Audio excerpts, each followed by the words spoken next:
Ya, Assalamualaikum warahmatullahi wabarakatuh. Kita akan memulai pelajaran kita hari ini dengan melanjutkan yang lalu tentang jaringan hewan. Kita sudah membahas jaringan embrional, sekarang kita bahas jaringan dewasa yang salah satunya adalah jaringan epitel.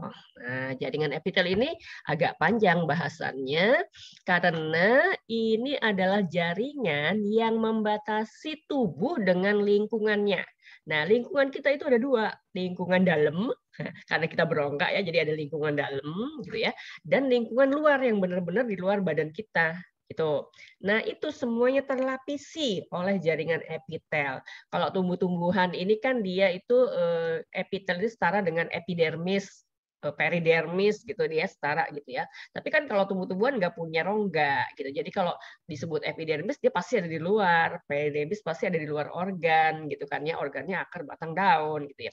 Nah, kalau jaringan epitel ada di sebelah luar tubuh yang berbatasan dengan lingkungan luar, tapi ada juga di sebelah lingkungan dalam yang membatasi lingkungan dalam ya. Jadi kalau gitu epitel kira-kira kalau penjelasannya kayak tadi, maka epitel yang mana? Nah, ini apakah ini ada epitel, Bu? Ada. Ya, ini semua epitel gitu ya. Sampai yang di permukaan bola mata itu juga epitel. Kemudian nah, buka mulutnya. Nih rongga mulut nih, lapisan yang paling luar dari rongga mulut apakah itu epitel? Iya, gitu ya. Kemudian ada saluran kerongkongan misalnya gitu. Saluran kerongkongan kan dia saluran kayak pipa gitu kan ya. Mana epitelnya? Sebelah luar pipanya itu epitel. Sebelah luarnya rongga saluran itu epitel. Jadi epitel ada di mana-mana ya. Jadi lingkungannya. Kalau di sini sebut lingkungan dalamnya mana? Pembuluh darah, usus. Nah, kalau keluar, kalau di manusia kulit gitu ya. Nah, karena dia di luar bagian itu tadi, maka kalau ditanya fungsinya adalah yang utama adalah untuk proteksi. Kalau dia berfungsi untuk proteksi, maka ditanya bagaimana susunan selnya, standar kalimatnya. Sel-selnya tersusun rapat tanpa ruang antar sel. Kan kayak epidermis banget kan ya? Iya, karena dia proteksi ya pasti begitu. Kemudian ciri yang lain adalah bisa bersilia, bisa juga enggak. Jadi ada epitel yang bersilia, ada yang tidak bersilia, ada gitu ya. Kemudian susunannya, dia bisa terdiri dari lapisan, selapis, dua lapis, tiga lapis gitu ya. Tapi dia juga bisa berupa kelenjar. Gitu ya. Jadi kalau kita sebut, oh ini kelenjar ludah gitu ya. Sebenarnya nama lengkapnya itu epitel kelenjar ludah. Cuma kadang kata-kata epitelnya enggak diikutin biar singkat gitu ya. Akhirnya kalau ditanya, kelenjar itu jaringan apa? Bingung jawabnya. Padahal nama lengkapnya jaringan epitel kelenjar gitu ya. Kayak waktu di tumbuh-tumbuhan palisade itu jaringannya apa? Parenkima, karena nama lengkapnya parenkima palisade. Tapi orang kemudian singkat aja sebutnya palisade aja itu. Sehingga kalau ditanya palisade itu jaringan apa ya, terdiri dari apa ya? Bingung deh gitu ya. Nah, ini juga begitu.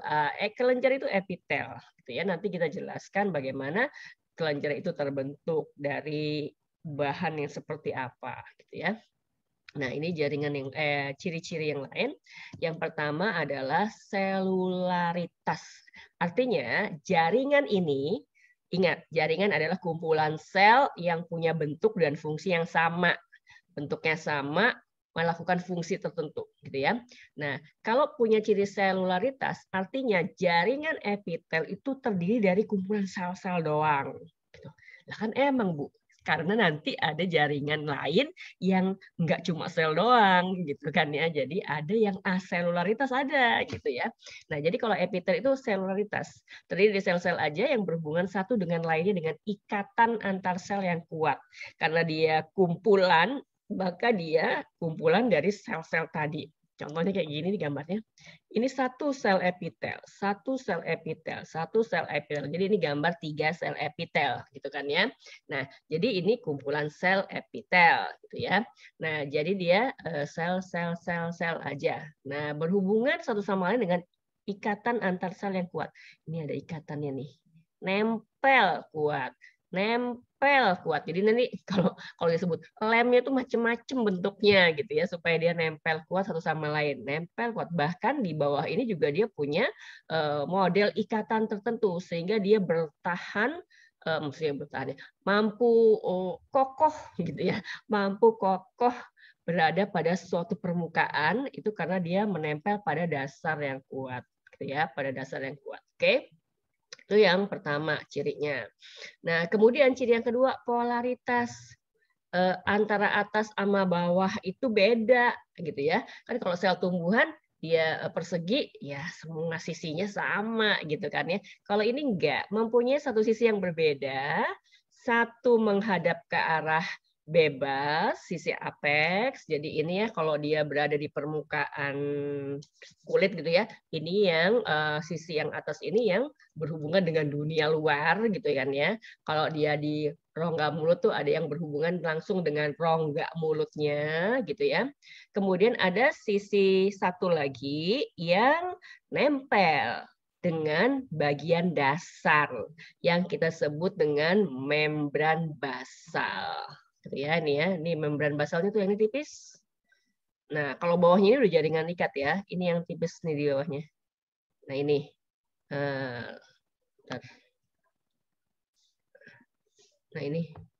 Nah, ini ya. Basal lamina, membran basal. Nah, ini ya membran basal. Nih, gitu ya. Nah, jadi dia nempel pada membran basal. Jadi sisi yang bebas tadi disebut dengan sisi apex. Ya, sisi apex nih. Ini gambar epitel yang ada silianya. Jadi ada juga kan tadi yang katanya epitelnya nggak ada silianya, ada berarti dia ya ini aja ya rata aja gitu. Kemudian dia tuh nempel gitu ya. Jadi dia nggak tiba-tiba di melayang-layang kan nggak mungkin kan ya. Pasti dia nempel. Melekat pada apa? Melekat pada membran basal. Kemudian avaskularitas. Tidak. Vaskuler itu pembuluh darah. Jadi dia itu di dalamnya itu nggak ada pembuluh darahnya. Padahal pembuluh darah itu mengangkut sari makanan dan oksigen gitu ya. Kemudian itu untuk pembuluh darah yang arteri, venanya itu mengangkut limbah gitu kan ya. Nah, dia tidak dialiri pembuluh darah. Jadi siapa yang ngasih makan? Setiap sel kan butuh makan ya. Kalau dia sel hidup dia pasti butuh makanan, dia butuh nutrisi gitu ya. Nah, nutrisi diperoleh dengan cara difusi. Kan kita udah tahu difusi kayak apa. Jadi dia serap dari sekelilingnya. Ya, jadi dia serap dari sekelilingnya. Kan sekelilingnya juga bukan sesuatu yang kemudian hampa, tidak ada apa-apa gitu ya. Kalau di rongga di tubuh bagian dalam pasti sekelilingnya ini harus basah gitu kan ya. Basah itu ada banyak cairan, namanya cairan ekstraseluler lah, apalah gitu ya, macam-macam gitu. Itu dia serap dari situ. Nah, kalau dia di permukaan dia mudah sekali rusak sebenarnya. Nah ya, dia tapi punya kemampuan regenerasi yang baik. Jadi kalau ada selnya rusak atau selnya hilang gitu ya. Kalau misalnya kemarin saya cerita yang di permukaan lambung dia tergerus-gerus di permukaan lambung ya, maka kemudian dia rusak, kemudian dia hilang, copot gitu ya, maka dia akan digantikan lagi kalau dia berlapis banyak digantikan oleh lapisan bawahnya. Jadi proses regenerasinya itu sebenarnya cepat. Dia punya kemampuan regenerasi yang cepat gitu ya. Nah, coba kita lihat bagian polaritasnya. Ya. Jadi tadi ada bagian apexnya, yang bagian atasnya yang bersilia. Ada juga yang tidak bersilia, gitu ya. Kalau dia bersilia, jenisnya silianya itu juga macam-macam, gitu ya. Kalau yang bersilia, ada yang pendek-pendek banget mikrofili. Nah, ini pendek-pendek banyak gitu ya. Biasanya ada di saluran pencernaan, saluran pernafasan. Kemudian ada yang lebih panjang lagi. Nah, ini silia. Ini lebih panjang lagi. Kemudian ada lebih panjang lagi. Paling panjang ini stereosilia. Nah, panjangnya bisa sampai 250 mikron gitu ya. Tapi nggak banyak-banyak amat yang kayak begini. Ada di alat reproduksi jantan, kemudian di epitel pendengaran, alat-alat pendengaran. Kalau alat pendengaran tuh epitelnya itu bekerja sebagai penangkap penerima rangsang, maka itu bagian dari sistem saraf. neuroepitel di telinga gitu ya. Nah, jadi ini adalah permukaan apexnya, permukaan bawahnya adalah permukaan basal gitu ya. Nah, ini melekat pada jaringan lain. Melekat pada jaringan lain, jaringan yang ada di bawahnya. Biasanya jaringan di bawahnya itu jaringan ikat. Kayak gini. Nah, ini connective tissue, ini jaringan ikat. Ini jaringan ikat, ini membran basal, ini jaringan epitel, gitu ya. Jadi dia melekat di situ. Sorry. Tuh. Nah, kemudian tadi kan satu sama lain mereka punya perlekatan yang kuat. Nah, ini adalah tipe-tipe perlekatan antar sel epitel, antara sel epitel yang satu dengan sel epitel yang lain, gitu ya. Nah, jadi ada tipe perlekatan satu yang paling kenceng, yang paling kuat banget. Ini tight junction nih. Nah, ini ya model ikatannya begini. Jadi ini sel epitel di sebelah kiri, sel epitel di sebelah kanan, gitu ya. Ini kan ya, ini sel epitel sebelah kiri, sel epitel sebelah kanan, gitu ya. Nah, ini tight junction. Nih modelnya begini, tight junction. Nah, karena dia kuat banget, maka tipe ini menghalangi difusi zat terlarut antara sel-sel epitel. Jadi zat dari tetangga sebelah kiri, tetangga sel sebelah kiri nggak bisa pindah ke sel sebelah kanan karena dia rapat banget gitu ya. Kemudian yang kedua adalah gap junction. Ini gap junction. Ini bentuknya begini. Ini sel epitel sebelah kiri, sel epitel sebelah kanan ya. Jadi antara kiri dan kanannya ini adalah membran sel kiri, membran sel kanan. Ingat ya, ini kita ngomongin sel hewan. Jadi nggak ada dinding sel. Jadi membran aja ya. Nah, kemudian dia punya saluran-saluran begini. Nah, ini tabung protein. Proteinaceus tube. Nah, tabung protein gitu ya. Nah, ini tabung protein. Ini permukaan tabungnya nih lubangnya kayak gini. Kayak kembang gini. Nah, dengan model perlekatan seperti ini, karena dia ada tabungnya, ada salurannya ya, zat terlarut seperti ion atau glukosa dapat melewati gap junction. Kalau ini kan tadi rapat banget ya. Tetapi organel besar seperti mitokondria tidak bisa lewat. Ya, jadi yang bisa lewat adalah zat-zat terlarut aja seperti ion-ion, glukosa gitu ya. Kemudian tipe yang ketiga ini adalah spot desmosom. Ini bentuknya begini. Berarti ini sel epitel sebelah kiri, sel epitel sebelah kanan. Nah, ini katanya bentuknya kayak cakram. Ya, ini bentuknya kayak cakram berhubungan dengan filamen intermediate. Jadi ini yang kayak rambut-rambut ini adalah menggambarkan filamen intermediate gitu ya.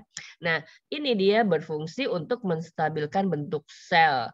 Jadi kan sel hewan tidak punya dinding sel. Jadi kalaupun bentuknya persegi, mungkin aja kemudian bentuknya meleot-meleot, iya gitu ya. Nah, supaya bentuknya nggak berubah-ubah amat gitu kan ya, supaya bentuknya tetap stabil, maka satu sama lain itu berpegangan, dipegang, ditempelin sama spot desmosom. Gitu ya. Jadi dia bentuk selnya lebih stabil. Jadi kalau nanti kita ngomongin sel epitel ini ada yang bentuknya pipih gitu ya, ada yang bentuknya batang, silindris gitu ya. Nah, mempertahankan bentuk pipih, bentuk silindris itu, maka salah satunya dengan cara berlekatan dengan tetangga-tetangga sebelahnya dengan tipe-tipe perlekatan kayak gini, terutama yang tadi ya spot desmosom. Hemidesmosom ini juga tipe perlekatan yang lain. Nah, ini dia. Nih. Mirip dengan spot desmosom, tapi kalau hemi ini melekatkan epitel ke bagian luar. Nah, bagian luar kan biasanya dia membran basal. Nah, jadi di bagian bawah nih. Nah, ini spesial di bagian bawah si hemidesmosom. Ya, melekatkan sel pada filamen ekstraseluler pada membran basal sehingga fungsinya membantu epitel melekat pada jaringan di bawahnya gitu ya. Nah, kalau yang 1, 2, 3 ini banyaknya di samping-samping. Samping-samping kiri sama kanan ya. Jadi yang tight itu yang rapat banget, yang gap itu yang punya saluran protein, yang spot banyak untuk mempertahankan bentuknya, yang hemi lebih banyak fungsinya untuk melekatkan ke membran basal atau jaringan di bawahnya. Gitu ya. Itu tipe-tipe perlekatan pada sel epitel. Nah, bentuk dan susunan jaringan epitel. Nah, itu ya. Kalau kita belajar biologi, belajar tubuh manusia, pasti akan sering ketemu gambar-gambar seperti ini. Toh memang kita sedang belajar anatomi morfologi tubuh manusia. Sehingga kalau lihat gambar seperti itu jangan anggap saya lagi ngajarin pornografi ya. Masa dibajuin, jadi saya nunjukinnya gimana kalau dibajuin gitu ya. Jadi mau nggak mau harus dibuka ya supaya tidak salah persepsi juga. Ibu ini lagi nerangin yang mana sih gitu kan ya. Oke. Nah, jadi biasa aja gitu ya. Nah, tipe bentuk dan susunan jaringan epitel ini ada macam-macam pengelompokannya. Jadi berdasarkan apa dulu nih gitu ya. Kalau berdasarkan bentuk selnya, maka jaringan epitel terbagi menjadi 2, 3, 4. Ada epitel yang berbentuk pipih, ada epitel berbentuk kubus, ada yang berbentuk silindris, ada yang berubah-ubah bentuknya gitu ya. Yang pipih squamosa itu bentuknya gepeng-gepeng gitu ya. Nah, biasanya digambarkan seperti ini. Bahasa Inggrisnya itu simple squamosum epithelium kalau dia satu lapis aja. Jadi kalau selapis aja itu simple ya. Kalau ini kan ada yang selapis, ada yang berlapis-lapis gitu ya. Jadi kalau ini pipis lapis. Nah, ini adalah simple squamous epithelium gitu ya.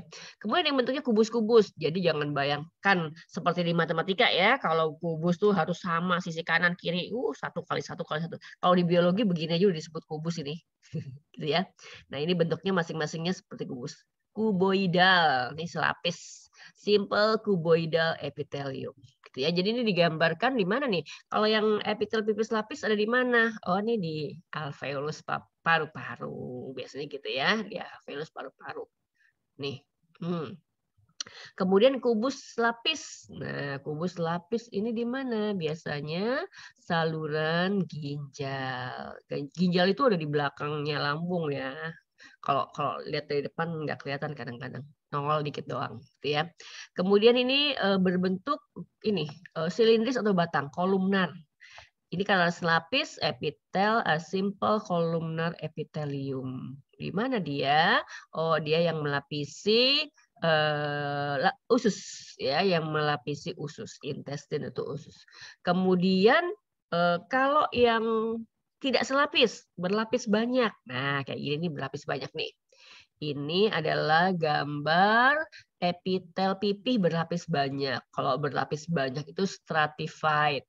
Stratified squamous epithelium. Epitel pipih berlapis banyak. Oh ya, di bab ini nanti ulangannya juga kayak tumbuh-tumbuhannya ada banyak gambar ya, ada banyak gambar. Kemudian kalau suruh nyebut aja kayak gini, saya tanya seperti yang kemarin. Ini gambar apa?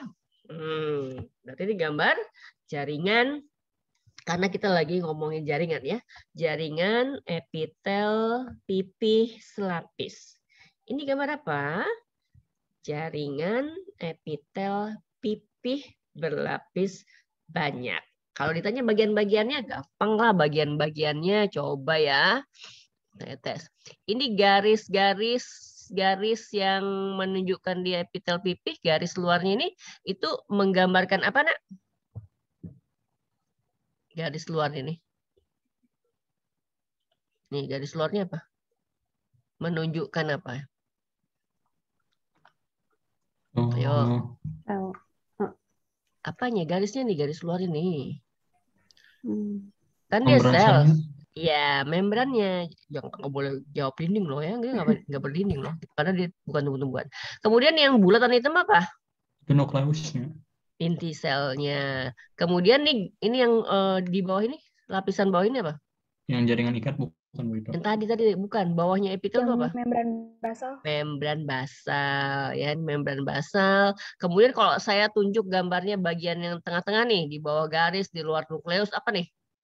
Itu dalam selnya yang sitoplasma. Sitoplasma, gitu ya. Nah, akan ada soal kayak gitu. Akan ada soal begitu. Dan ini baru gambar pertama doang yang keluar ya, belakangnya banyak lagi gambarnya. Oke. Jadi kira-kira begitu. Jadi itu bagian-bagian sel semua standar pastinya bagian-bagian selnya kecuali sel-sel tertentu yang emang ada bagian khususnya gitu ya. Kalau yang setiap sel pasti kan gambarnya sekecil ini. Dia kan kalau udah ngomongin jaringan ya kecuali emang ngomongin sel doang, segala mitokondria, lisosoma kelihatan semuanya. Tapi kalau udah ngomongin jaringan nggak akan tuh tergambar organel-organel seupil-upil kecil-kecil gitu nggak kelihatan gitu ya. Oke. Nah, jadi selain yang selapis ada yang berlapis banyak ya. Orang sebutnya berlapis banyak atau berlapis aja gitu ya. Stratified pokoknya bahasa Inggrisnya gitu. Nah, kemudian fungsi jaringan epitel. Nah, ini yang banyak banget. Karena dia letaknya di mana-mana aja dari bagian tubuh kita, semua permukaan organ ada epitelnya gitu. Maka kalau kemudian organ itu fungsinya untuk apa? Nah, berarti epitel itu mengikuti fungsi organ yang dilapisinya. Gitu. Contohnya paling gampang misalnya gini ya. Epitel yang melapisi rongga usus sebelah dalam. Nah, usus halus misalnya. Usus halus itu fungsinya mengabsorpsi sari makanan, gitu kan ya. Nah, ketika si usus halus itu fungsinya mengabsorpsi, maka epitel di permukaannya itu juga harus bisa melakukan absorpsi. Loh, yang pertama kali dilewatin kan epitelnya. Baru kemudian ke bagian yang di bawahnya lagi yang punyanya si organ usus itu gitu ya. Maka epitel yang melapisi usus halus punya fungsi absorpsi mengikuti organ yang dilapisinya gitu. Maka kemudian kalau ngomongin fungsi jaringan epitel nanti kita kemana-mana. Walaupun yang utama adalah dia karena di luar ya proteksi pasti ya karena dia di luar pelindung fisik melindungi jaringan di bawahnya terhadap luka gitu terutama yang benar-benar di permukaan luar ya atau terhadap kerusakan mekanis karena tekanan, gesekan, benturan, radiasi UV, bahan kimia, kehilangan cairan tubuh dan serangan mikroorganisme itu benar-benar yang di luar. Kayak misalnya kayak fungsi kulit kita itu kayak begitu gitu ya. Nah, kemudian bisa berupa apa? Ini sebutannya ya, berdasarkan di mana dia letaknya. Nah, kalau dia benar-benar di bagian luar tubuh yang berhubungan dengan lingkungan luar, maka kita menyebutnya epidermis. Jadi lapisan kulit itu terdiri dari beberapa lapisan. Yang pertama adalah epidermis yang paling luar. Nah, contohnya jadi kalau kita menyebut dia epidermis kalau dia ada di kulit sebelah luar gitu ya. Kemudian bisa juga kita sebut sebagai mesotelium. Ini adalah epitel-epitel yang membatasi atau melapisi rongga yang tadi saya sebut ya. Ini rongga mulut, pipi sebelah dalam gitu ya. Itu epitelnya disebut mesotelium gitu ya. Kemudian lanjut ke bawah kerongkongan. Nih kalau saluran kerongkongan begini, ini bagian dalam ini kemana sini? Begitu deh. Gitu ya pokoknya itu epitel. Namanya mesotelium gitu ya. Kemudian rongga pelut itu juga dilapisi oleh epitel tipis namanya peritoneum. Nah ini susahnya nih. Kalau kamu belajar di IC itu setiap Idul Adha itu ada apa namanya penyembelihan hewan kurban ya. Biasanya kelas 10 itu bersihin organ dalam, kelas 11 potong-potong daging, yang perempuan biasanya potong-potong daging gitu. Kalau yang kelas 12 sudah benar-benar menyembelih ya praktek agama juga ya fikih itu menyembelih hewan kurban. Nah di situ mereka dipersilakan untuk mempraktekkan langsung hewan-hewan kurban itu gitu ya atau paling nggak ngelihatlah gimana caranya memotong hewan kurban. Nah yang bagian ngurusin jeroan yang orang Indonesia ngomongnya jeroan gitu ya. Kalau misalnya yang paling gampang, yang paling kecil aja kambing dibuka, kulitnya dibuka, kemudian ada lapisan perutnya. Daging perutnya itu tipis, gitu ya. Daging perutnya tipis. Kalau kemudian udah dibuka, daging perutnya keluarlah, kelihatanlah jeroannya. Ada usus, lambung, bahkan paru-paru juga kelihatan, gitu ya. Nah itu semuanya kelihatan di situ. Nah tapi itu antara daging perut sama organ-organ yang ada di perut itu dia nggak nempel langsung, tapi kayak dibungkus kayak lapisan bening kayak plastik tipis gitu ya. Sebenarnya kalau kamu lihat di ayam gitu, kalau yang perempuan sering apa namanya bantuin ibu di dapur, kemudian nyuci potongan ayam sebelum dimasak gitu ya. Itu pasti ada kayak bentuk jadi kayak lender gitu ya. Karena saking dia tipisnya. Tipis kayak kaca, kayak plastik tipis lah gitu. Itu pasti dia bungkus semua organ.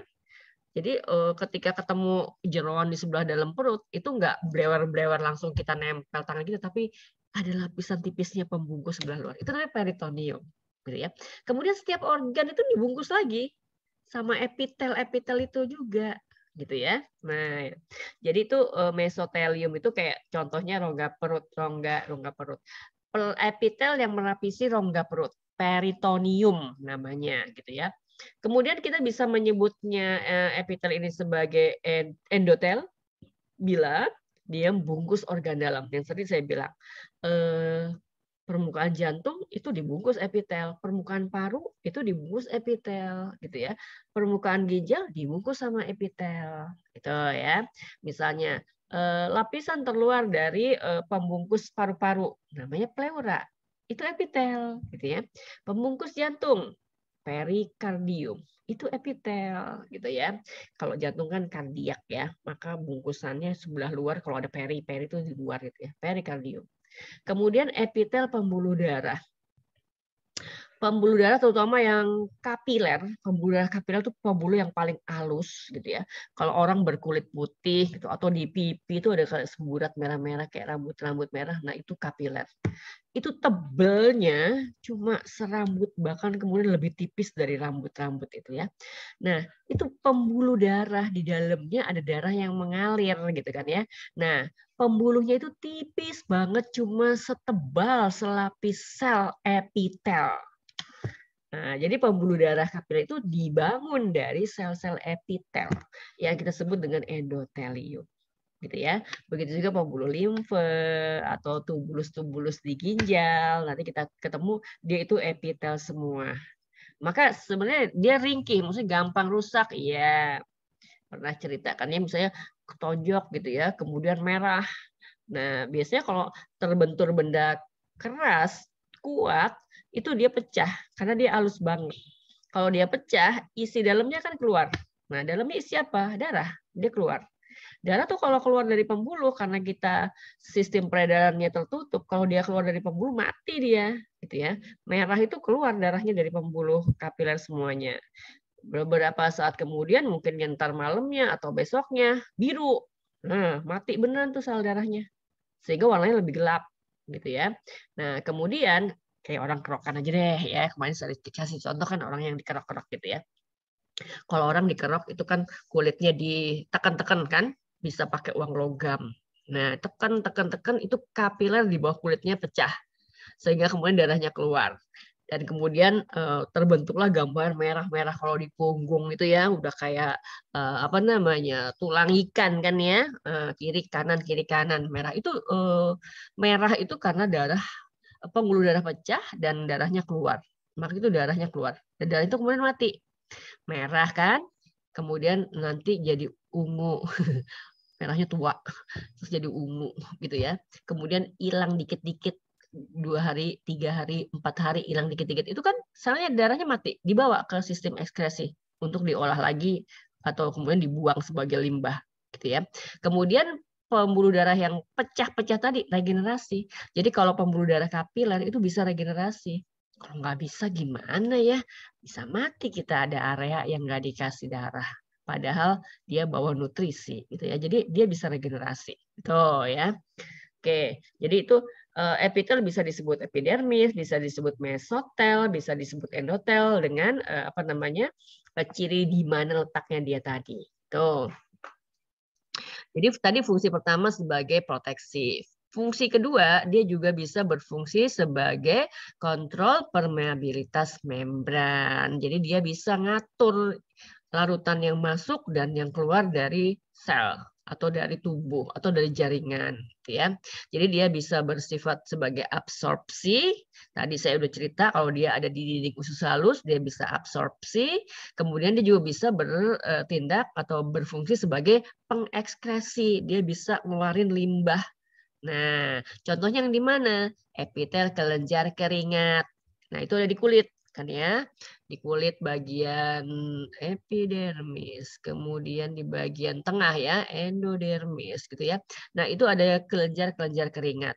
Coba kalau keringat itu kan kita produksi, itu bahan bakunya dari apa ya?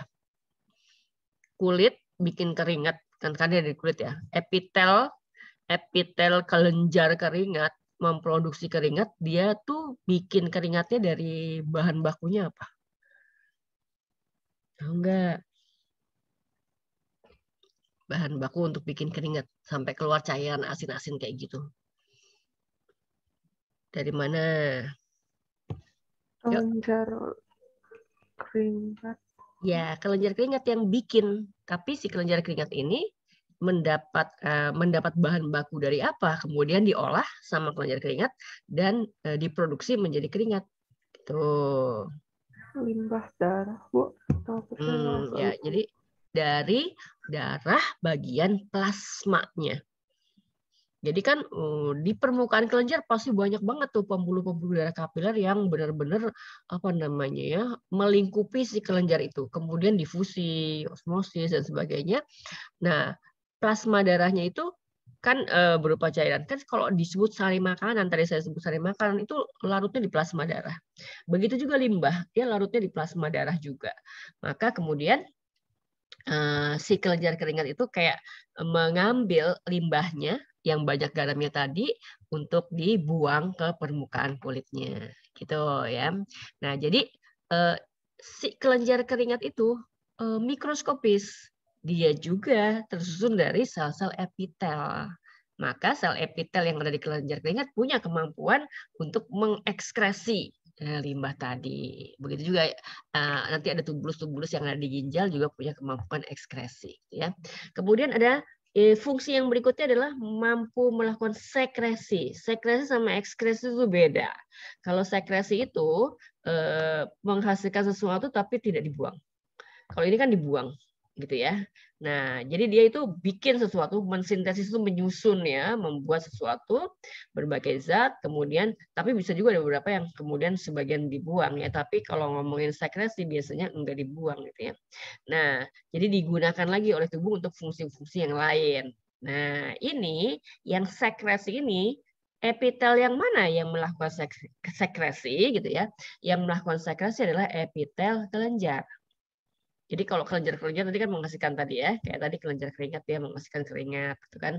Nah, tapi kan sebenarnya kenapa kulit itu menghasilkan keringat? Sebenarnya bukan sekedar mau buang-buang sebenarnya, makanya dia termasuk sekresi ya.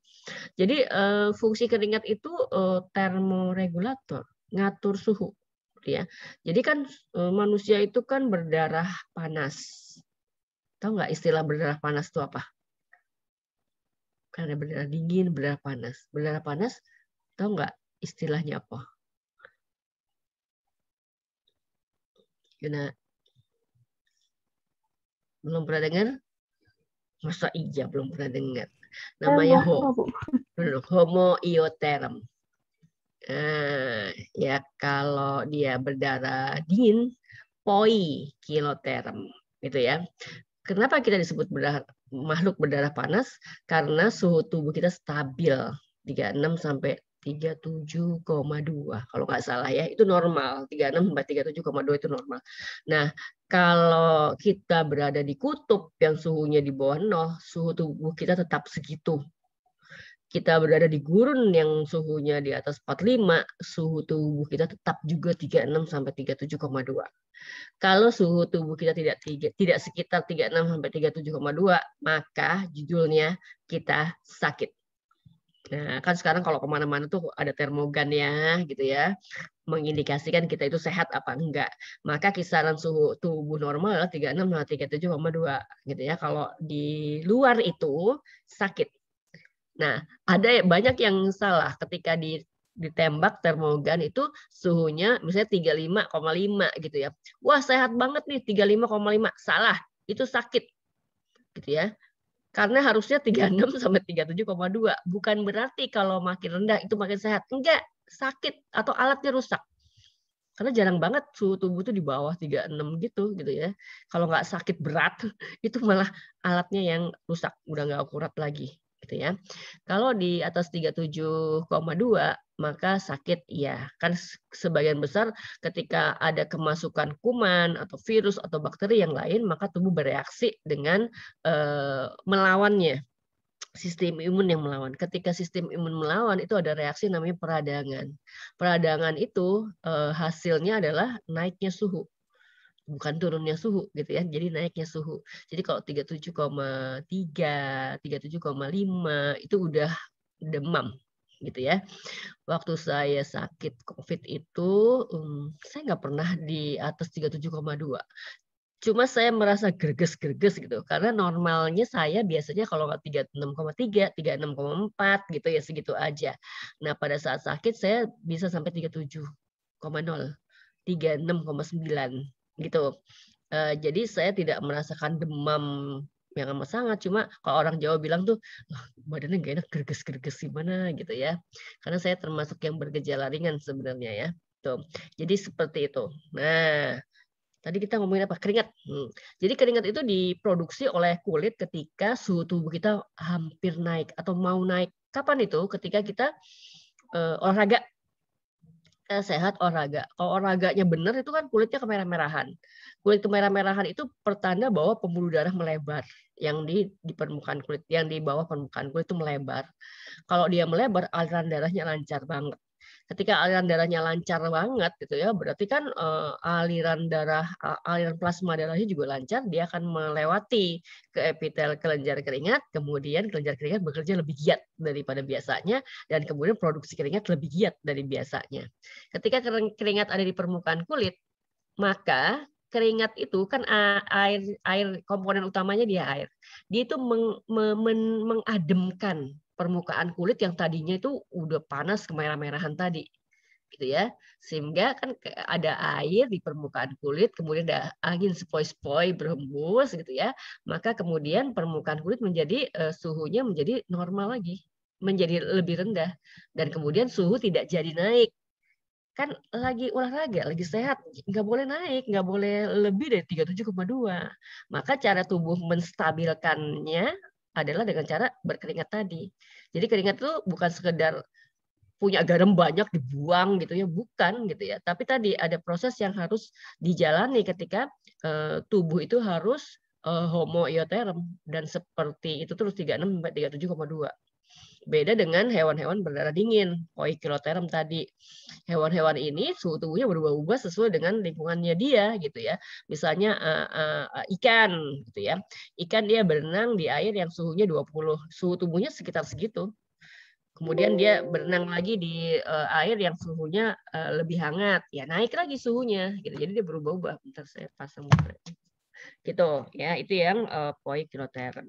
Kalau kita enggak.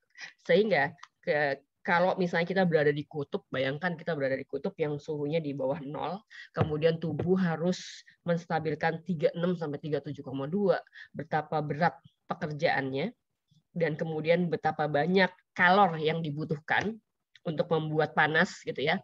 Maka kalau kita berada di tempat dingin, rasa lapar itu lebih cepat datang. Karena tubuh kita emang perlu banyak kalor supaya suhu tubuh tetap stabil 36 sampai 37,2. Itu ceritanya di kemana-mana. Kalau udah ngomongin tubuh manusia, jadi saya ceritanya banyak-banyak kemana-mana. Oke. Nah, oke. Jadi ada dua macam epitel kelenjar, ada yang bersifat eksokrin, ada yang bersifat endokrin, ya. Yang bersifat eksokrin itu biasanya dia mensekresi enzim. Enzim itu terutama banyak banget bekerja di sistem pencernaan. Walaupun sebenarnya seluruh proses kimiawi yang terjadi dalam tubuh itu butuh enzim karena dia katalisator ya. Orang sebutnya biokatalisator. Semua proses itu akan bisa dipercepat dengan adanya enzim. Langsung baterai dulu.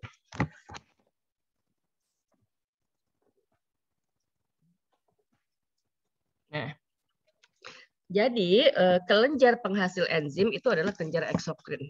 Dan kelenjar eksokrin itu epitel kelenjar gitu. Jadi dia epitel kelenjar yang ini punya fungsi sekresi. Nah, ada lagi tipe yang kedua yaitu tipe kelenjar endokrin. Nah, tipe kelenjar endokrin. Nah, kalau endokrin ini mensekresi hormon. Nah, jadi ada endokrin, ada eksokrin. Nanti dijelaskan sendiri endokrin dan eksokrin itu bedanya apa ya. Jadi kalau enzim itu yang memproduksi kelenjar eksokrin, kalau hormon yang produksi epitel kelenjar endokrin. Ya. Fungsi keempat adalah reseptor. Masih banyak nih. Reseptor atau fasilitator sensasi. Nah, kata-kata sensasi nih ya. Sensasi itu kata lainnya, sinonimnya adalah rangsang. Kalau di biologi, misalnya gini kan ya, alat indera itu penerima rangsang.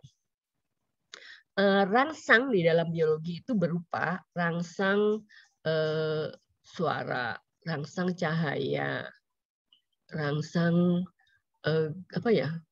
kecapan, gitu ya. Pokoknya yang diterima oleh indera. Misalnya mata. Mata itu menerima rangsang. Rangsangnya apa? Cahaya. Maka cahaya seringkali disebut sebagai ya sensasi cahaya gitu. Sensasi suara gitu. Sensasi kecapan gitu ya. Jadi ada kata lain yang mungkin artinya dalam bahasa sehari-hari jadi beda makna ya. Jadi kalau kayak tadi indra menerima rangsang. Nah, itu kan juga punya arti banyak ya kalau di bahasa Indonesia. Maka kemudian ada sinonim dari rangsang adalah sensasi. Nah, ini adalah fasilitator sensasi. Kata-kata reseptor di awal ini. Nah, reseptor. Ini penerima rangsang. Tuh. Ya. Nah, penerima rangsang. Sebenarnya penerima rangsang itu tadi adalah alat indera yang ada 5 kalau di manusia. Jadi alat indera itu reseptor. Reseptor mata, reseptor telinga, reseptor hidung, reseptor lidah, reseptor kulit gitu. Nah, permukaan organ-organ itu kan epitel gitu ya.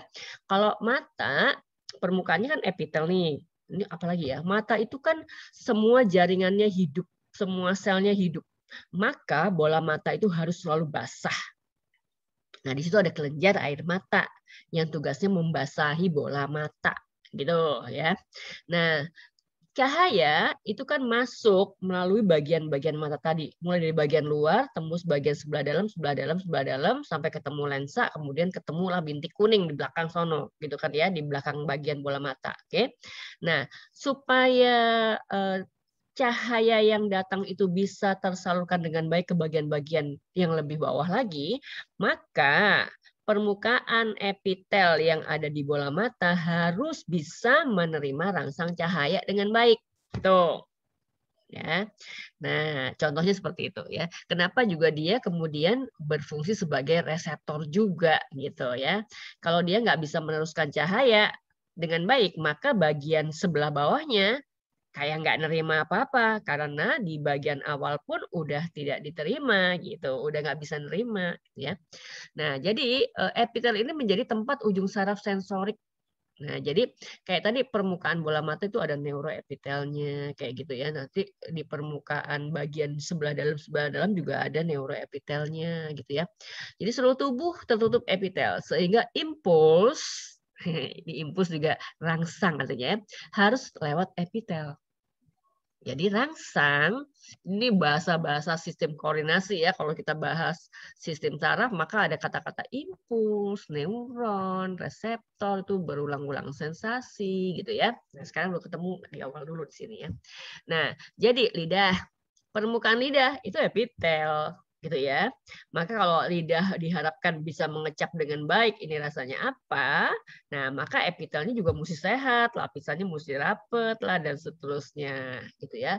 Hidung juga ada epitel olfaktori namanya untuk penciuman juga begitu ya. Yang ketika orang menderita COVID maka bagian itu mengalami radang sehingga kemudian si penderita COVID itu anosmia di disebutnya nggak bisa mencium sesuatu. Iya, itu saya rasakan betul ya.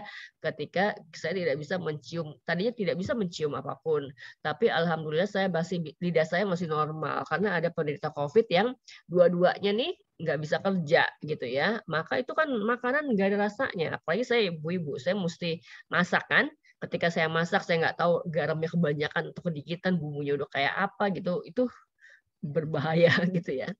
Itu menderita sekali. Kalau saya cuma hidung lidah normal waktu itu, nah itu di tadi permukaan epitel olfaktori, namanya olfaktorinya itu mengalami radang sehingga kemudian tidak bisa mengindra dengan baik hidungnya. Nah itu perlahan-lahan dari hari ke hari itu akan mengalami perbaikan sesuai dengan kalau si pasiennya membaik ya. Kalau si pasiennya membaik maka anosmianya juga makin membaik.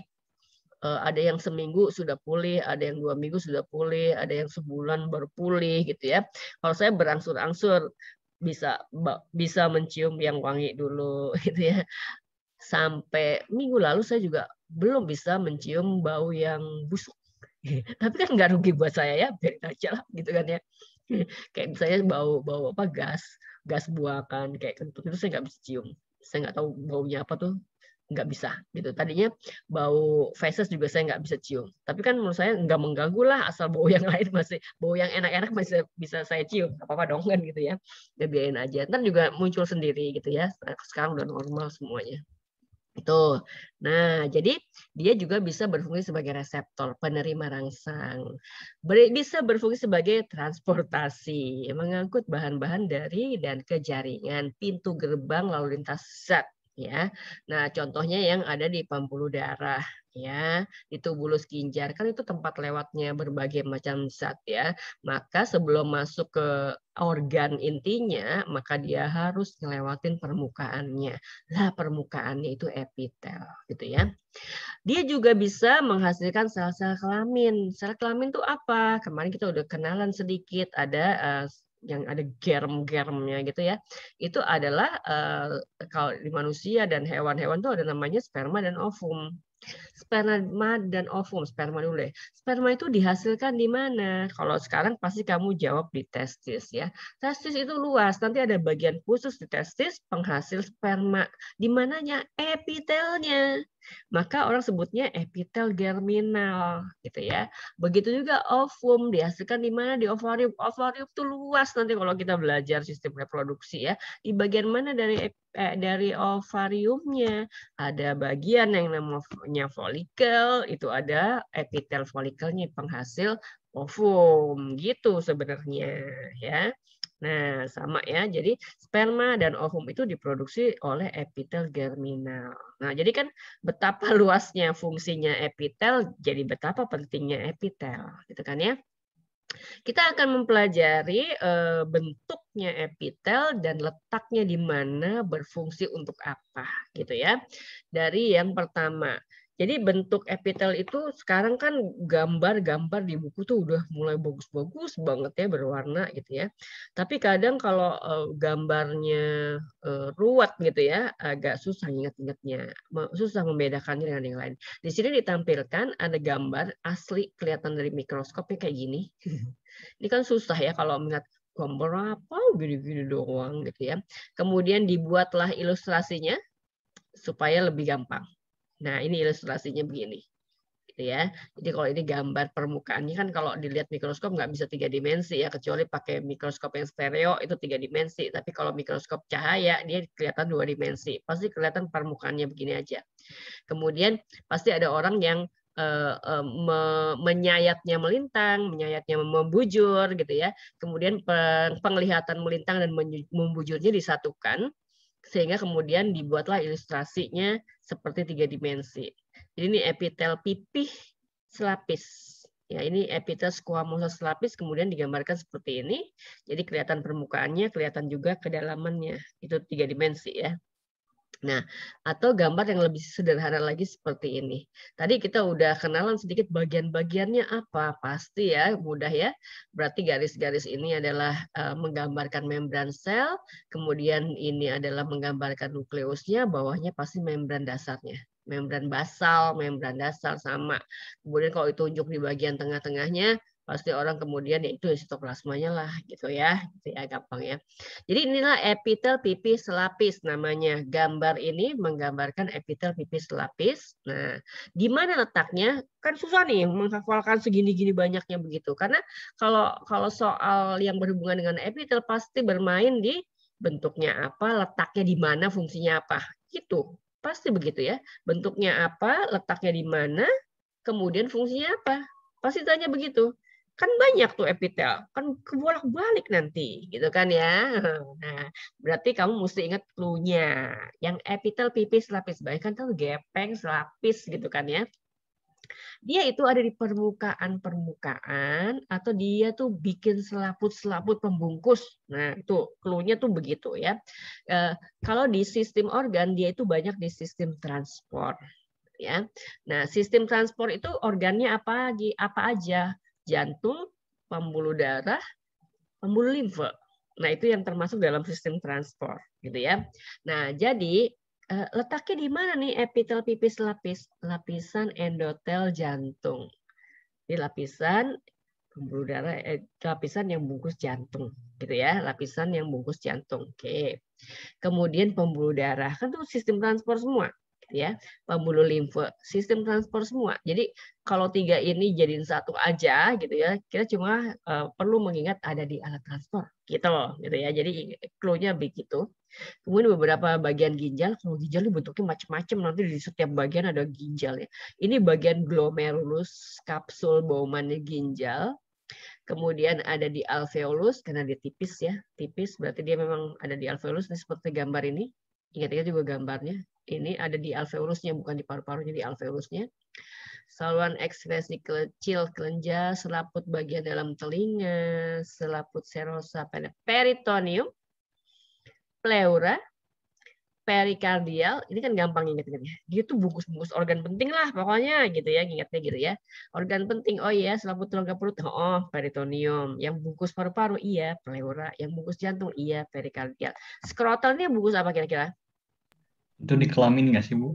Ya, Skrotum. alatnya skrotum. Ya, ini adalah alat reproduksi laki-laki. Jadi dia bungkusnya juga epitel pipis lapis, lapisan dalam kornea. Kan biasanya soal tidak harus menyebutkan seluruhnya ini ya, tapi tadi ada clue-nya yang ditangkap gitu ya. Alat transport, ini pembungkus organ vital. Gitu ya, organ penting. Vital tuh artinya penting ya. Kalau di biologi vital tuh artinya penting. Jadi kalau organ vital, jangan membayangkan alat reproduksi gitu ya. Semua organ yang penting itu vital. Otak itu paling vital gitu ya. Jantung, paru itu organ-organ vital gitu ya. Fungsinya apa? Karena dia di permukaan, mengurangi gesekan. Ya kan kalau jantung itu kan dia dari rongga dada. Terus dia itu ada sebelahnya itu paru-paru di tengah-tengah gitu kan ya. Kemudian di berbatasan sama tulang rusuk gitu kan ya. Rongga dada itu kan dilapisi oleh tulang rusuk ya. Nah, kemudian kalau karena kan dia melapisi organ-organ tadi kan gitu ya. Kan jantung itu berdegup gitu ya, paru-paru mengembang dan mengempis. Artinya dua organ itu. Jadi kayak ini paru-paru kanan, paru-paru kiri, tengahnya ada jantungnya, paru-paru mengembang mengempis, jantungnya berdegup-degup gitu kan ya. Berarti kan ada gesekan di antara organ-organ tadi. Nah, itu epitel pipis lapisnya itu pelindung di luarnya, kemudian dia berlendir-lendir juga, jadi mengurangi gesekan, gitu ya. Kemudian mengontrol permeabilitas pembuluh, melakukan penyerapan, sekresi. Kalau ini di bold gede pula ya, ini yang utama, difusi dan filtrasi. Jadi biasanya ini jawabannya yang paling mudah gitu ya. Epitel pipis lapis fungsinya difusi dan filtrasi gitu ya. Nah, kemudian tadi kamu pasti udah siap alat tulis ya, yang tadi clue-cluenya tadi. Tuh. Pipih berlapis banyak, epitel pipih berlapis banyak. Ini pipih-pipih kemudian bertumpuk-tumpuk. Pipih-pipih bertumpuk kayak gini juga susah ya. Kalau asli nih di mikroskop nih. Kan bingung nih kalau kita mah orang awam gitu ya ngelihat apaan itu ya, kecuali ada labelnya di apa objek kaca objeknya itu ada labelnya. Ini gambar epitel pipih berlapis banyak misalnya begitu baru tahu. Tapi kalau ujuk-ujuk suruh lihat nggak tahu dia apa gitu ya. Nah kemudian gambar ini disederhanakan jadi seperti ini. Nah dilebih sederhanakan lagi jadi seperti ini. Coba lihat ya gambar ini di bawahnya ini kan membran basal. Ini atasnya bentuknya kue kubus-kubus loh. Gitu ya. Sama nih kayak kubus-kubus juga gitu ya. Tapi sebelah atas yang paling dominan itu adalah epitel pipi yang bertumpuk-tumpuk. Sehingga gambar ini namanya gambar apa ini? Gambar epitel pipi berlapis banyak. Tuh ya. Nah, jadi banyak lapisan gitu ya. Lokasinya ini clue-nya ini adalah letaknya di bagian tubuh yang berhubungan dengan dunia luar. Dengan lingkungan luar. Dengan lingkungan luar gitu ya. Apa contohnya paling gampang adalah epidermis kulit. Ini epitel pipih berlapis banyak. Kemudian lubang-lubang yang berhubungan dengan lingkungan luar gitu ya. Lubang vagina, epitel pipih berlapis banyak. Mulut, epitel pipih berlapis banyak. Esofagus, kangkungannya juga epitel pipih berlapis banyak. Anus, permukaan lubang anus itu ya, saluran anus itu epitel pipih berlapis banyak. Ujung saluran kencing, uretra ya, ujungnya uretra ada di saluran urin ya, itu juga epitel pipih berlapis banyak. Gitu ya. Nah, jadi tadi clue-nya bagian luar tubuh yang berhubungan dengan lingkungan luar dan lubang-lubang keluar dari tubuh itu ya, fungsinya proteksi. Nah di sini digambarkan di rongga mulut tuh ya, atau ini permukaan lidah ini gitu. Epitel kubus lapis, kubus lapis, jaringan epitel kubus lapis. Ini jaringan epitel kubus lapis. Nah, letaknya di mana? Coba lihat di sini ya. Ini adalah gambar ginjal. Kemudian ini mesin utama ginjal. Coba ingat nggak? Ini adalah mesin utama ginjal. Ini namanya apa? Glomerulus bukan, Bu? Bukan. Namanya apa? Kok saya jadi lupa deh namanya apa? Ayo. Kapsul. Nah, ini kan ginjal. Jadi lupa juga saya. Oke. Tubulus bukan? Yang tubulus itu bukan. Ini terbangun dari tubulus. Ini tubulus proksimal. Ini lengkung Henle. Ini tubulus distal. Nah, ini tubulus kolektivus. Nah, gitu ya. Si tubulus ini sekarang dia yang epitelnya kubus lapis itu yang ini. Nah, ini emang si kapsul Bowman tadi. Kapsul Bowman ada glomerulusnya gitu ya. Tuh. Jadi letaknya di kelenjar saluran bagian dari tubulus ginjal. Kemudian ada juga di kelenjar tiroid. Ini penghasil hormon yang di leher ya, kelenjar gondok. Gitu ya. Jadi dia fungsinya sedikit aja sih untuk proteksi, kemudian sekresi dan absorpsi. Jadi yang utamanya adalah dia sekresi dan absorpsi. Jadi dia clue-nya itu kalau yang bentuknya kubus itu kelenjar. Jadi kelenjar dan saluran ya, permukaan ovarium, kemudian bagian-bagian mata, lensa, retina. Nah, ya bagian-bagian mata, terutama kan kalau mata memang bagian utamanya adalah lensa sama retina. Ya. Nah, beberapa tubulus ginjal yang dekat dengan proksimal, ya, kapsul Bowman, glomerulus. Itu. Ini gambar asli kelihatan dari mikroskop, kemudian disederhanakan begini. Jadi kalau bentuknya melingkar, kalau digambarkan membulat gini, tetap aja ya membran basalnya di sebelah yang mengarah keluar. Nah, ini adalah sel-sel kubusnya, ini nukleusnya. Kemudian dia berhubungan sama jaringan ikat, connective tissue. Jaringan ikat. Oke. Kemudian epitel kubus berlapis banyak. Ini ketahuan ya, kubus-kubus tumpuk-tumpukan, ini membran basalnya. Nah, jadi tadi kan saya bilang kalau yang berbentuknya kubus itu kelenjar sama ya. Nah, ini kelenjarnya kelenjar keringat, kelenjar minyak. Ini di kulit juga. Kemudian ada epitel di ovarium, hidung telur itu ovarium, buah jakar itu testis, itu bahasa Indonesianya ya. Kemudian kalau anak laki karena anak laki itu punya testis, maka namanya Zakaria. Nah, jadi semuanya anak laki harusnya belakangnya namanya Zakaria, gitu ya. Nah, jadi karena dia ada punya buah zakarnya. Fungsi proteksi, sekresi, absorpsi. Jadi ini ada kulit. Nah, ini ada bagian kulit bagian tengah. Nah, ini gambar kelenjar keringat. Nih, kelenjar keringat. Kemudian kalau dipotong ininya saluran-salurannya itu. Nah, karena dia apa namanya melilit-lilit gitu ya. Maka kalau dipotong ini sini satu saluran segini. Ini satu saluran. Ini kan tetangga-tetangganya. Kan kalau dipotong nggak bisa kena satu doang gitu ya karena dia melilit-lilit gitu. Jadi kalau dipotong ya dapat banyak sebenarnya gitu ya. Dapat banyak saluran yang kepotong gitu. Nah, jadi dia nih kalau ini kan dua tumpukan. Bagian tengahnya adalah salurannya, lumennya, salurannya gitu ya. Jadi keringat yang udah jadi itu masuknya ke sini kemudian dia muncul di permukaan. Itu. Bagian-bagiannya sama ya, membran basalnya yang mengarah keluar, kemudian yang hitam-hitam ini adalah intinya. Ini berlapis banyak, stratified. Ini asli, kemudian disederhanakan, lebih sederhana lagi, gitu ya.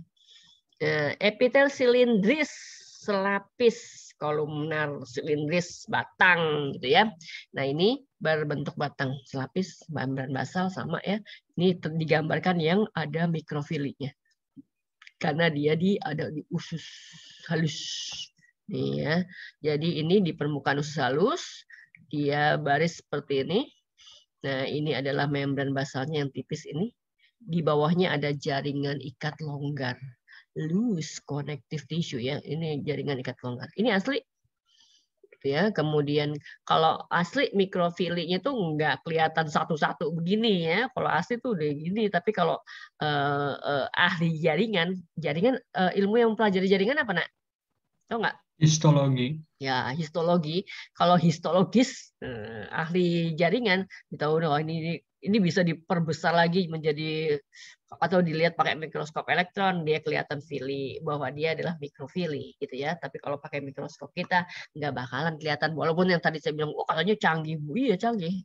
Untuk sekelas SMA itu canggih banget di universitas waktu saya S2 aja nggak kayak gitu. Masih lebih bagusin di sini gitu ya. Saya kuliah di IPB. Nah, jadi di mana letaknya epitel yang melapisi alat pencernaan ya, lapisan lambung, lapisan usus.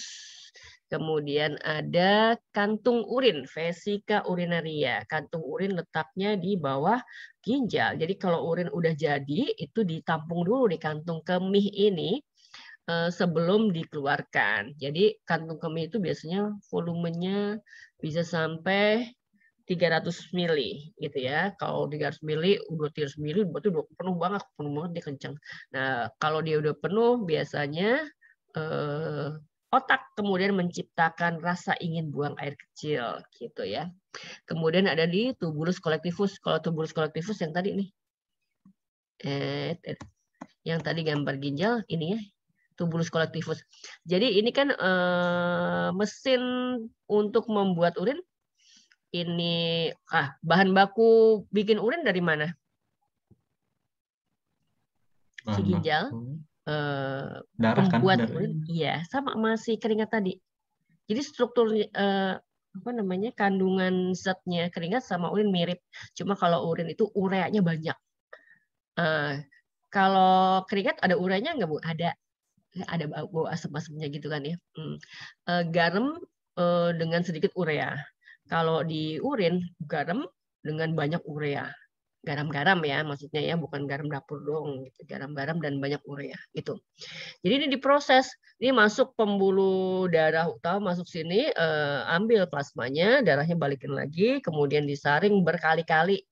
Saringan pertama, saringan kedua, saringan ketiga, keempat, kelima, udah jadi nih. Kalau udah jadi masuk ke tubulus collectivus, kemudian dia akan berada di area ini, kemudian mengalir ke bawah. Jadi kandung kemihnya ada di bawah sini, gitu.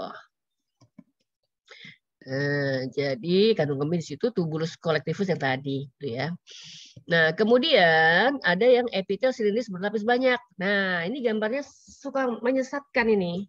Jadi kita kan ngebayangin kalau silindris berlapis banyak, silindris tumpuk-tumpuk banyak, gitu ya. Ternyata enggak, jadi tinggi banget nanti ya. Ternyata silindrisnya tetap selapis. Kemudian di bawahnya kubus-kubus.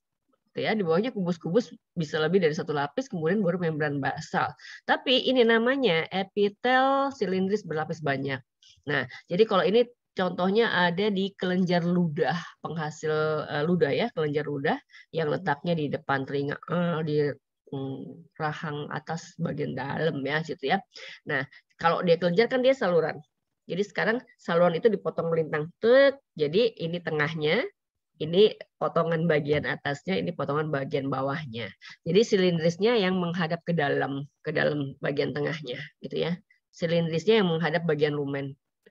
Nah, sedangkan yang membentuk saluran, yang membentuk dindingnya yang sebelah luar, ini yang berbentuknya seperti kubus, gitu ya, seperti kubus. Nah, jadi ini lumennya bagian tengah karena dia saluran. Kemudian ini epitel silindrisnya karena dia tumpuk-tumpuk begini, jadi epitel silindris berlapis banyak. Ini asli kelihatan begini. Dipermudah supaya gampang pelajarinya, permudah lagi, gitu ya. Fungsinya proteksi. Jadi di mana letaknya? Sebagian kecil dari faring. Jadi faring itu juga macam-macam bentuknya. Salah satu bentuknya adalah silindris berlapis banyak. Kemudian di epiglotis. Epiglotis itu tutupnya trakea atau apa ya? Kayak anak lidah, enggak sih ujungnya. Kayak anak lidah gitu ya. Nanti kita belajar di sistem pernafasan di mana epiglotis, anus, uretra, kelenjar saliva, kelenjar susu, kelenjar ludah, kelenjar mamai. Oke. Kemudian silindris berlapis banyak semu. Kayak apa itu semu? Jadi kayak berlapis banyak, tapi enggak gitu kan ya. Jadi kalau dilihat gambar yang ini, dia kan sebenarnya kan selapis gitu ya, tapi kok kayak numpuk-numpuk gitu ya. Kalau dia ada dua gini, itu yang di bawah ini enggak mencapai puncak ke sini. Yang bawah ini enggak sampai puncak ke sini gitu. Jadi dia disebutnya semu. Berlapis banyak tapi semu. Kalau ada silianya, namanya jadi lebih panjang. Epitel silindris berlapis banyak semu bersilia. Jadi kalau ada silianya, belakangnya namanya ditambahin silia, gitu ya. Nah, jadi ini yang bersilia. Epitel silindris berlapis banyak bersilia. Di mana letaknya? Ini ada di trakea. Ini adalah di trakea. Aslinya begini, di mikroskop kelihatan begini, kemudian dipermudah supaya gampang. Nah, ini ada silianya. Semua alat pernafasan itu ada silianya. Karena silia ini punya fungsi mengusir benda-benda yang asing, benda-benda asing yang masuk ke saluran pernafasan. Jadi, paru-paru kita cuma menerima benda dalam bentuk gas. Jadi dia nggak mau nerima ada padat-padat, benar-benar padat atau bahkan cair, nggak bisa, nggak boleh kayak gitu ya. Itu bisa merusak paru-paru. Nah, sehingga sebelum masuk ke paru-paru itu bentengnya banyak, apa namanya, tukang saringnya jadi banyak gitu ya, tukang saringnya banyak. Nah, kemudian kalau hidung tuh kayak rambut hidung, kemudian epitel rongga hidung, kemudian ada lendir hidung, itu saringan itu. Ya. Nah, kalau masih lolos juga, maka dia di trakea itu juga ketemu sama silia ini. Ini kalau masuk ke sini benda padat, itu silianya akan mengusir-usir benda padat itu. Jadi dia bergerak-gerak kayak padi di sawah tertiup angin. Nah, jadi dia bergerak-gerak ngusir ke arah luar, gitu ya. Nah, ketika dia bergerak-gerak, kadang menimbulkan sensasi rasa gatal. Gitu ya. Ketika gatal, maka kita kemudian otomatis batuk. Ketika batuk itu mengusir lebih kuat lagi benda padat tadi. Maka kalau kita batuk itu keluar bersama batuk kita ada droplet. Nih di bahasanya COVID nih ya, ada droplet. Nah, di droplet itu ada tuh benda padat yang masuk nggak sengaja waktu kita menghirup udara gitu ya. Nah, termasuk kuman-kuman tadi, virus lah, bakteri dan sebagainya, atau benda padat yang lain. Tuh. Nah, itu hasil kerjanya silia. Maka di seluruh permukaan saluran nafas itu ada silianya. Gitu ya, epitelnya ada silianya. Tuh. Ya, rongga hidung, trakea, bronkus, beberapa bagian saluran reproduksi laki-laki gitu ya, fungsinya proteksi, sekresi, pergerakan mukus dengan silia. Itu yang semu berlapis banyak silindris. Nah, ada epitel namanya transisional yang bentuknya berubah-ubah. Nah, jadi ini permukaannya tidak bisa digolongkan bentuknya apa, karena bisa berubah saat jaringannya mengembang atau menggelembung, gitu ya. Membran basalnya juga kadang nggak jelas. Tapi juga ketika dia melar gitu ya, maka membran basal juga harus ikut melar gitu ya. Di mana? Contohnya di saluran kencing, saluran urin, epitel yang melapisi kandung kemih tadi ya. Epitel yang melapisi ureter. Ureter itu adalah saluran dari ginjal ke kandung kemih. Tadi kan ada ginjal, kemudian ada saluran ke bawahnya, nah itu ureter.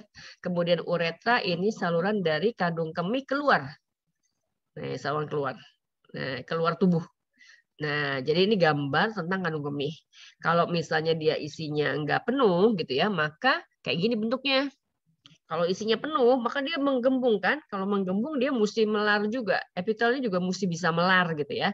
Kalau awalnya dia begini, bentuknya epitelnya kubus-kubus berlapis banyak, maka kalau kemudian dia melar enak banget sih. Kalau dia mengembang, maka kemudian bentuknya terlihat kayak lebih pipi-pipi gitu ya. Maka bentuknya nggak bisa digolongkan gitu ya. Nah, jadi misalnya awalnya begini, kemudian kalau dia melar dia lebih memipih gitu ya. Maka kemudian kalau ada pertanyaan di soal itu mengenai epitel transisional dan ada gambarnya, itu paling gampang ditebaknya. Kalau ada gambarnya pasti ada dua gini, ada panahnya, itu pasti transisional gitu kan ya. Jadi gampang banget itu kalau ada soal kayak gitu ya. Ya agak kesusahan lah kalau bikin soal. Oke, jadi yang ngerjain juga harus mikir gitu. Bikin soal tuh susah loh, mikirnya lama. Jadi kalau kamu jawabnya sebentar kan rugi. Gitu ya. Oke, fungsi dan lokasi Mas ya. Nah, sekarang kita ngomongin epitel kelenjar. Tadi kan sebelumnya saya udah cerita ya, ada epitel kelenjar gitu kan ya, bahwa kelenjar itu sesungguhnya adalah epitel ya. Nah, ini adalah epitel yang khusus untuk membuat sesuatu itu senyawa gitu ya, menyimpan dan mengeluarkannya. Tadi ada senyawanya biasanya ya senyawa kimia, mau senyawa apa lagi gitu ya. Semua larutan, semua bahan pasti tersusun dari unsur-unsur kimia, bukan? Gitu kan ya. Oke. Nah, semua kelenjar secara embrional berasal dari epitel. Jadi, kelenjar itu asal muasalnya adalah epitel. Gitu ya. Maka dia termasuk epitel. Tuh, kan tadi ada dua ya, eksokrin dan endokrin. Apa bedanya? Eksokrin adalah bila sekretnya dialirkan menuju saluran. Jadi ada salurannya. Salurannya itu kemudian menyalurkan sekretnya ke suatu tempat. Tadi kan dibilang bahwa kalau eksokrin itu produknya apa? Enzim. Itu kan ya tadi ya. Kalau endokrin produknya apa? Hormon. Nah, sekarang gini. Suatu enzim biasanya berada di tempat di organ tertentu. Misalnya enzim pepsin di mana? Di lambung, Bu. Amilase.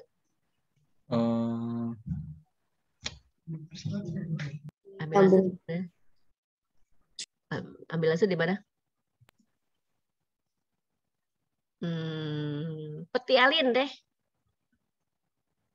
Di mulut, Bu. Ya, amilase itu sinonimnya petialin ya. Tapi memang kalau ngomongin amilase dia lebih umum karena ada amilase pankreas yang diproduksi pankreas. Jadi amilase itu ada dua, ada yang di sini, ada yang dihasilkan oleh pankreas. Nah, sekarang gini. Amilase atau petialin ada di mulut. Itu kan diproduksi di kelenjar ludah yang ada di mulut. Kemudian produknya hasilnya itu dikeluarkan lewat saluran ke ke rongga mulut. Gitu ya. Nah, tadi ada pepsin, itu dihasilkan oleh kelenjar penghasil enzim yang ada di dinding lambung. Kemudian produknya itu disalurkan ke rongga lambung, gitu ya. Kelenjar keringat itu kan juga eksokrin, maka dia punya saluran yang menyalurkan keringat itu ke permukaan kulit, gitu ya. Nah, sel-sel penghasil sekretnya itu namanya sel goblet. Ini sel-selnya disebut sel sekresi. Ini adalah sel-sel penghasil sekretnya. Sekretnya apa? Terutama enzim, gitu ya. Nah, kelenjar endokrin itu kelenjar yang nggak punya saluran. Maka orang Indonesia menyebutnya kelenjar buntu. Jadi kelenjar endokrin itu sinonimnya kelenjar buntu. Nggak punya saluran. Produknya apa? Hormon. Jadi kalau kita ingat kata-kata hormon berarti lebih nyata lagi ya, nggak terlalu abstrak gitu.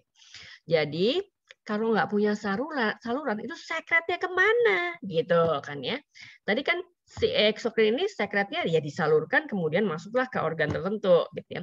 Nah kalau endokrin dia nggak punya saluran, berarti sekretnya kemana? Apakah dia punya sel-sel sekresi? Punya. Nah, yang penghasil hormon itu kan sel sekresi. Nah, sekretnya adalah hormon. Berarti kalau si sel-sel sekresinya itu menghasilkan hormon, hormonnya dilepas begitu saja keluar. Gitu. Kan nggak punya saluran. Gitu ya. Nah, area di sebelah luarnya sel-sel sekresi pada kelenjar endokrin itu namanya sinusoid. Gitu ya. Jadi dia tidak punya saluran, sekretnya dilepas langsung ke dalam sinusoid. Nah, sekretnya adalah hormon. Gitu. Nah, sekarang berarti si hormon itu kemudian ada di mana setelah dikeluarkan oleh sel-sel sekresinya?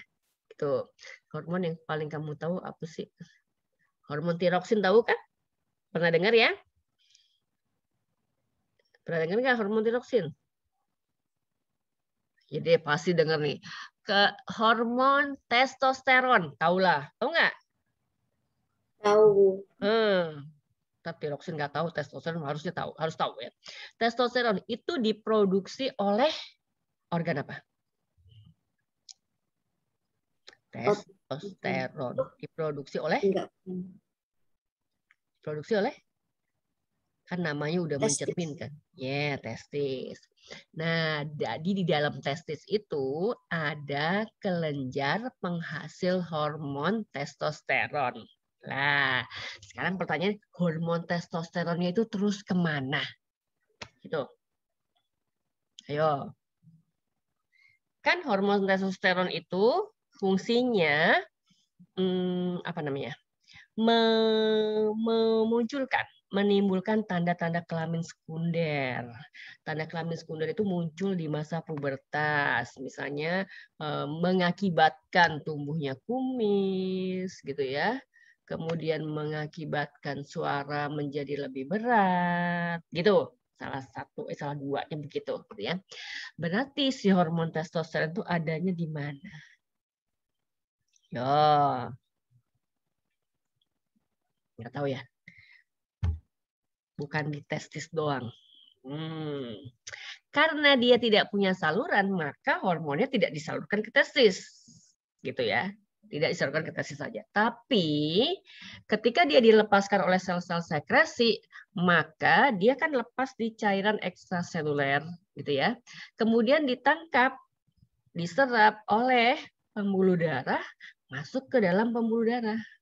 Sehingga hormon itu beredar bersama darah. Kemana kalau beredar bersama darah? Ke seluruh tubuh. Jadi kalau tadi ada testosteron pada anak laki-laki di masa pubertas itu sudah mulai muncul gitu ya, maka testosteron akan mengalir ke seluruh tubuh. Tapi dia berpengaruh pada sel target doang, pada bagian yang ditargetkan. Contoh targetnya apa? Nih, sel-sel rambut di atas bibir, maka kemudian kumisnya tumbuh. Nih ada kotak suara nih, pita suara gitu ya ke situ, sehingga pita suaranya jadi tambah tebal, kemudian jakunnya tambah gede, kemudian suaranya tambah berat, gitu ya. Kemana lagi? Pastinya ke alat reproduksi aja, jadi dia lebih matang, siap siap melaksanakan tugasnya lah begitu ya, gitu ya. Nah, kalau enzim pepsin adanya di mana? Di lambung. Tempat lain ada? Enggak ada gitu ya. Karena memang dia disalurkan ke lambung aja. Nah, Bu, kalau kemudian makanannya dari lambung masuk ke usus, pepsinnya ikut nggak? Pepsinnya udah dipakai kan? Udah dipakai untuk mencerna makanan di lambung. Berarti udah, kalaupun dia ada masih masuk ke usus, iya. Tapi udah nggak bisa kerja. Karena kalau enzim itu bekerja itu syaratnya banyak. Salah satunya adalah dia butuh suasana pH tertentu. Jadi enzim pepsin itu bisa bekerja normal di suasana asam. Maka lambung itu pH-nya 1-2 karena ada HCl. Jadi HCl itu membantu enzim pepsin bekerja. Ketika dia masuk ke usus 12 jari bersama makanan yang udah diaduk-aduk tadi masuk ke usus 12 jari. Usus 12 jari itu alkalis, bersifat basah. Jadi kalaupun enzim pepsinnya ikut masuk ke situ, nggak bisa kerja. Enzimnya udah ganti lagi yang kerja. Jadi ada tripsinogen, amilase pankreas, dan sebagainya itu. Itu dia bekerja di suasana basah. Nah, amilase yang ada di mulut itu bekerja pada suasana kira-kira netral. Kan mulut kita nggak asem banget gitu kan ya. Nggak, kalau asem gara-gara ada sisa makanan, terus tidur, bangun tidur jadi asem mulutnya. Itu ada proses fermentasi gitu ya. Karena kotor, ada kotoran yang difermentasi. Gitu, ada sisa makanan yang difermentasi. Gitu kira-kira. Kalau ada pertanyaan langsung tanyakan. Ya. Cara sekresinya produk dari kelenjar ini ada macam-macam. Ada yang merokrin, ada yang apokrin, ada yang holokrin. Nanti dibahas. Ya, merokrin kayak apa, apokrin kayak apa, holokrin kayak apa gitu ya. Nah, di mana letaknya epitel kelenjar? Ya tempat-tempat tadi yang sudah saya ceritain di kelenjar ya, kelenjar kulit, kelenjar keringat, kelenjar susu, kelenjar ludah, kelenjar endokrin. Contoh kelenjar endokrin itu kelenjar tiroid. Kelenjar tiroid itu kelenjar gondok. Nah, kelenjar itu menghasilkan hormon. Hormonnya namanya tiroksin. Jadi nggak kebalik-balik. Tiroksin itu produknya, nama hormonnya. Tiroid itu kelenjar penghasilnya. Jadi pabriknya namanya tiroid, produknya adalah tiroksin, gitu ya. Fungsi epitel kelenjar yang tadi ya, sintesis, pembuatan kan, penyimpanan dan sekresi. Tuh, kelenjar pasti ya. Nah, ini asal muasal terbentuknya. Jadi pertama-tama secara embriologi gitu ya, maka awalnya itu dia asalnya dari epitel berbentuk kubus. Maka tadi epitel-epitel yang berbentuk kubus itu contohnya adalah kelenjar, gitu kan ya. Epitel ada di permukaan berbentuk kubus. Kemudian proses berikutnya ini nggak ada tulisannya ya, tapi saya cerita sehingga kamu boleh tulis ini. Yang pertama terjadi adalah ini prosesnya namanya proliferasi. Proliferasi itu perbanyakan. Jadi dia bermitosis berkali-kali sampai bentuknya kayak gini. Nih, ini terjadi di masa embrio ya.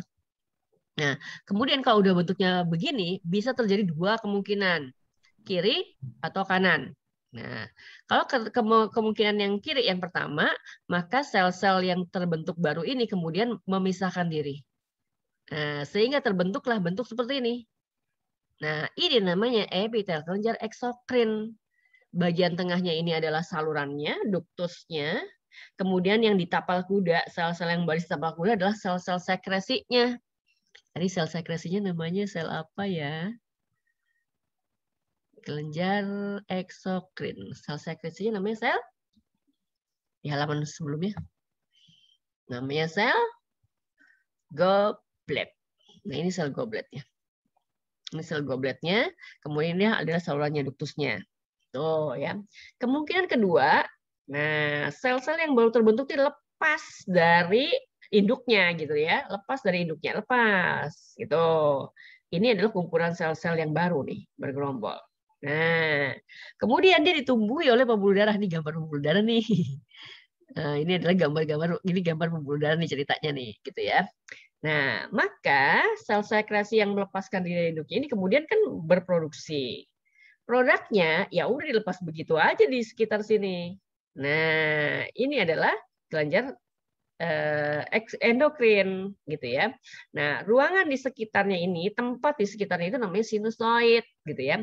Jadi kalau kelenjar eksokrin dia punya goblet, kalau ini dia punya sinusoid nih. Nah, kemudian tadi kan ditumbuhi oleh pembuluh-pembuluh darah, dikelilingi oleh pembuluh-pembuluh darah kapiler. Maka kemudian si sekretnya itu akan berdifusi masuk ke pembuluh darah, kemudian beredar bersama darah gitu ya.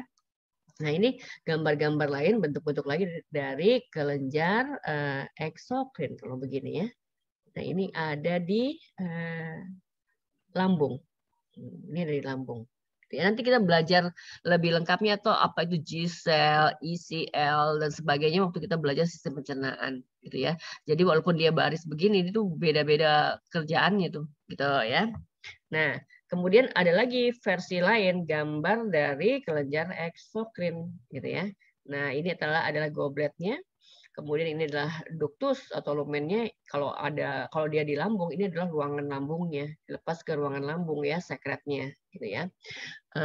Kemudian bisa juga dia difusi keluar langsung dari setiap sel-selnya juga bisa.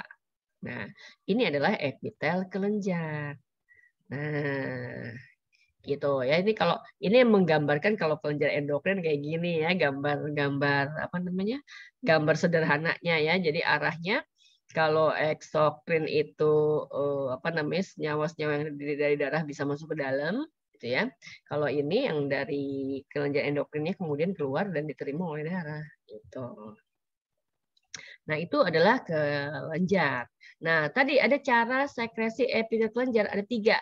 Merokrin, apokrin, holokrin. Nah, ini gambarnya ya memang seperti ini kalau mau belajar kelenjar mamai ya gambarnya ya kelenjar mamai bukan gitu ya. Jadi biasa aja gitu ya. Merokrin. Jadi ada yang tipe cara mengeluarkan sekretnya dengan cara merokrin. Jadi ini di mana? Ini kelenjar ludah.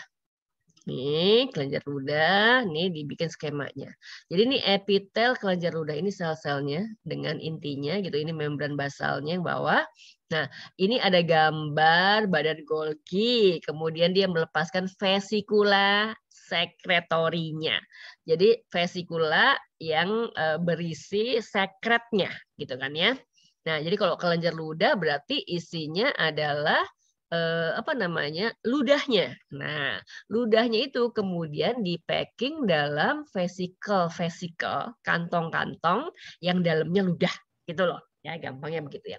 Jadi tipenya epitel yang ada di kelenjar ludah adalah tipe mengeluarkan sekretnya adalah merokrin, yaitu ketika sekresi vesikula sekretorinya dilepas ke permukaan dari sel epitelnya gitu ya secara eksositosis. Tahu kan eksositosis ya. Jadi dia vesikelnya lepas nih. Lepas kemana ya? Ke rongga mulut kita. Kan ludah isinya.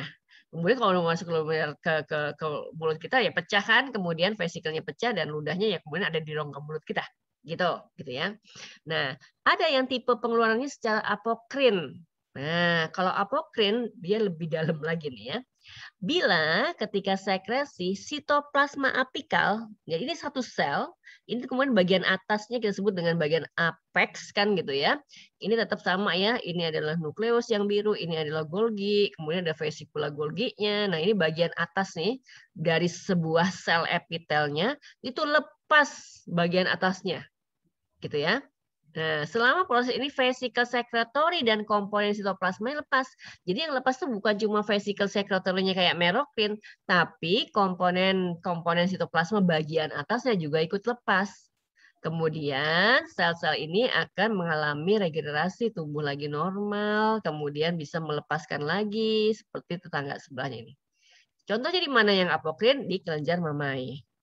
Tuh ya. Nah, jadi ini vesikula sekretori isinya apa? Susu. ASI gitu ya. Tapi dia sebenarnya lepas bersama bagian apexnya si sel epitelnya. Nah, kemudian yang holokrin lebih dalam lagi nih. Kalau yang holokrin biasanya si kelenjar ini berlapis banyak. Kalau ini kan selapis, ini selapis ya. Nah, ini berlapis banyak. Ini kalau dia mau ngelepasin sekretnya, itu yang lepas itu sel bagian yang paling luar ya. barisan sel yang bagian paling atas, paling luar. Ya. Jadi bila ketika dia melakukan sekresi, sel-sel kelenjar superficial yang paling luar gitu ya, pecah dan rusak. Nah, jadi sekresinya melibatkan penggantian sel-sel ini melalui pembelahan mitosis. Nah, ini bawah ini bagian mitosis nih. Coba lihat nih yang paling ini nih, gambar ini ada maknanya nih. Ini dia lagi mitosis nih. Nah, ini mitosis, ini lagi mitosis tuh udah memanjang kan, kemudian jadi 2 sel kayak gini. Ini lagi mitosis. Nah, jadi bagian bawah ini kayak pabrik sel epitel yang baru. Yang atasnya kemudian kan ini dilepas, satu baris ini dilepas. Kemudian baris ini jadi yang paling luar kan, lepas lagi. Sekarang baris ini jadi paling luar. Nah, ini terus bikin baru gitu ya. Jadi kalau yang merokrin itu cuma melepaskan vesikel dan isinya aja. Kalau yang apokrin melepaskan bagian atasnya ya, bagian apexnya. Ada vesikel, ada bagian apexnya sel. Kalau yang holokrin melepaskan barisan superficial dari jaringan epitel kelenjar yang berlapis banyak. Gitu ya. Nah, jadi itu bedanya. Nah, tipe-tipe sekretnya nih sebenarnya, tipe sekretnya beserta tipe kelenjarnya. Nah, jadi ada yang kelenjarnya itu serosa. Kalau sekretnya itu cair banget, encer banget, gitu ya. Tapi tetap isinya ada enzimnya ya. Contohnya kelenjar ludah parotid ini kelenjar ludah terbesar ini namanya parotid ini yang paling gede. Itu yang ada di rahang atas. Kamu bisa merasakan dia mensekresi ludahnya kalau pada saat gini ya, lapar banget. Terus ini lagi lapar banget ya. Nyium bau sate tuh, nyium bau yang enak, makanan yang enak. Nah itu kan air liur kita udah keluar. Itu yang keluar tuh dari parotid, banyak encer. Atau ngelihat makanan yang asem. Orang lagi ngiris mangga muda, padahal kita nggak makan ya. Tapi kemudian saraf kita bekerja, kemudian merasakan bahwa itu kalau sampai lidahku pasti asam banget, dan makanan yang asam itu ditanggapi oleh kelenjar ludah dengan produksi ludah yang banyak, terutama yang kelenjar serosa. Jadi ini encer banget gitu ya. Kelenjar ludah parotid. Yang mukosa, kalau mukus-mukus itu ada lendir-lendirnya. Jadi sekretnya ada musinnya, musin lendir itu ya. Nah, itu lendirnya itu adalah glikoprotein, fungsinya untuk lubrikan kayak pelumas lubrikan ya. Kelenjar ludah sublingual dan submukosa halus di permukaan ulus, sublingual itu yang ini di bawah lidah gitu ya. Itu ada banyak lendirnya. Dia berlendir gitu ya. Nah, kemudian ada yang campuran cair plus lendir. Nah, ini yang submandibula yang ada di rahang bawah biasanya ya. Ini rahang atas, ini rahang bawah. Itu cair tapi ada lendirnya. Jadi tidak terlalu cair. Kalau ini kan cair aja. Nggak ada lendirnya disebutnya.